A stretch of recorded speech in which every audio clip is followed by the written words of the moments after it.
How to disable contact sync option in Facebook. Hello everyone, welcome to this channel. I'm Emily and I'm here to help you out today. So without any delay, let's get started. So first of all, launch the Play Store application and make sure that you have searched for Facebook application in order to look for the latest update. So as you can see, there's no update option available, which means we have the latest version of the Facebook application on our device.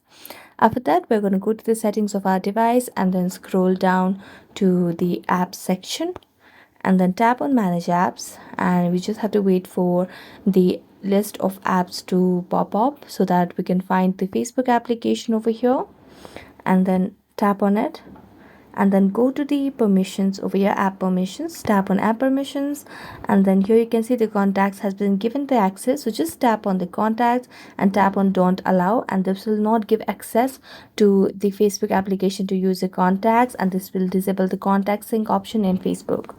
So thank you so much for watching this video and see you next time.